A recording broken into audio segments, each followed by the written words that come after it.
ஆதிசக்தி குருவடி சரணம் திருவடி சரணம். ஆக்கமும் ஆன்மீகமும் ஒரு அற்புதமான தொழில் நேர்களே ஒரு குட்டி நல்ல கதை பார்ப்போமா. கடவுள் எங்கே இருக்கிறார், எந்த ரூபத்தில் இருக்கிறார்? என்னை பொறுத்தவரை நான் கடவுள் மனித ரூபத்தில் தான் சொல்லுவேன். பக்ஷைகள் எந்த ரூபத்தில் வேணாலும் வரலாம், ஆனால் மோஸ்ட்லி இப்போ இருக்கிற காலகட்டத்தில் மனித ரூபத்தில் பார்க்கலாம். ஒரு முறை ஒரு அம்மாவும் குழந்தையும் சந்தோஷமாக வாழ்ந்துன்னு வந்தாங்க. அப்பா கிடையாது அந்த பையனுக்கு. அப்போ சந்தோஷமாக இருக்கிற தருணத்தில் திடீர்னு தாயாருக்கு உடம்பு சரியில்லாமல் வந்துருச்சு. அப்போ போய் டாக்டர்கிட்ட இது பண்ணுறப்ப அவங்க அம்மா ரத்தம் இது பண்ணுறதுனால டிபி இருக்கிறதுனால எந்த நேரமும் சொல்ல முடியாது, கடவுள் தான் காப்பாற்றணும்.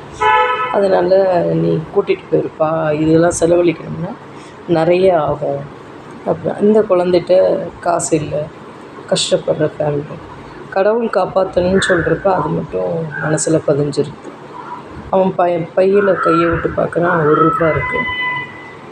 இப்போ டீ கடையிலேருந்து பொட்டி கடையிலேருந்து துணி கடையிலேருந்து ஒவ்வொரு கடையாக ஏறி இறங்குறான். ₹5 கடவுள் கொடுங்களேன், ₹10 கடவுள் கொடுங்க அப்படிங்கிறப்ப கடைக்காரர்கள்லாம் அடித்து துரத்துறாங்க. அவன் திருப்பி தன்னம்பிக்கையும் விடாமுயற்சியும் விடாமல் இந்த காசுக்கு இருந்தால் கொடுங்களேன் அப்படின்னு. அப்போ இப்படி ஒவ்வொருத்தராக தள்ளி விடுறாங்க. அழுதுண்டே வர்றான்.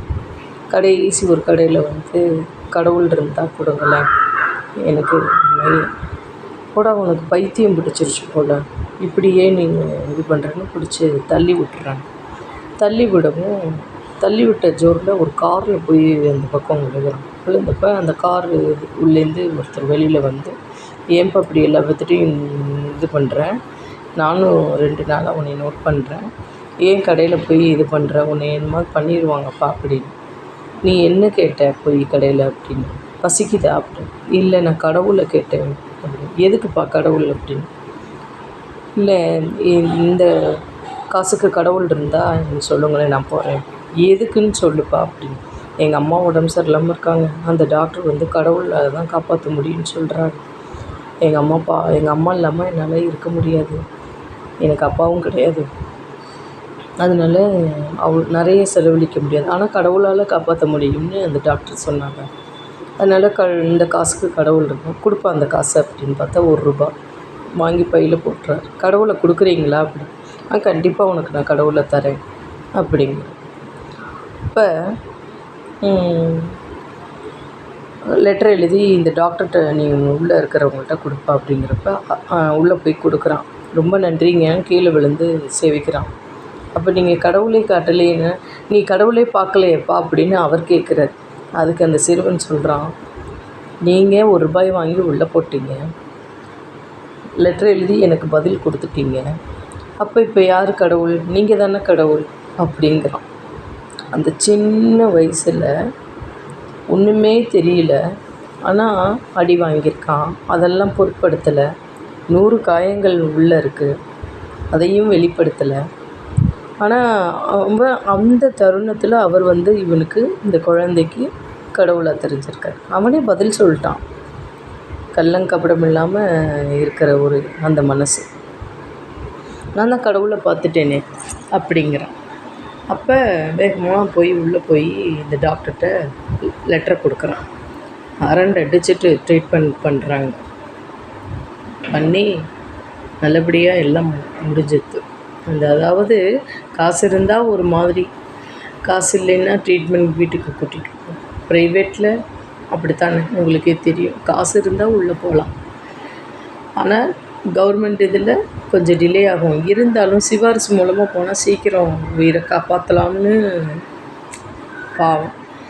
அப்போ இந்த டாக்டரு அந்த கண்ணோட்டத்தில் கடவுளாக தெரிஞ்சிருக்கார்.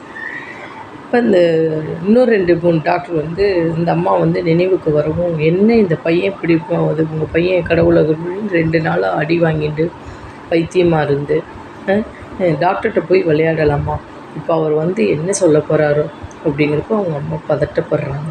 என் பையன் தெரியாமல் செஞ்சுட்டான் அப்படின்ட்டு சொல்லிவிட்டு அழுகிறாங்க. நான் டாக்டர்கிட்ட மன்னிப்பு கேட்டுறேன் அப்படின்னு. அப்போ டாக்டர் வரார், அந்த உதவி செஞ்சாரே அவர் வரார். அந்த அம்மா காலில் விழுகிறாங்க. தெரியாமல் என் பையன் செஞ்சுட்டாங்கய்யா, நான் இதுக்கு உண்டான காசு என்னவோ நான் கொஞ்சம் கொஞ்சமாக உங்கள் வீட்டில் வேலை பார்த்து கழிச்சிட்றேன் அப்படிங்கிறான். எவ்வளோ ஒரு பெரிய கண்கலங்க வைக்கிது பாருங்களேன். யாரும் இல்லைன்னு ஆதரவு அப்போ எவ்வளோலாம் பெண்களும் சரி குழந்தைகளும் சரி எவ்வளோ கஷ்டப்படுறாங்க. அப்போ இதை சிந்திக்க வேண்டிய விஷயம். உழைப்பு தான், உழைப்பு மூலமாக நான் என் கடனை தீர்த்துக்கிறேன் அப்படிங்கிறான்.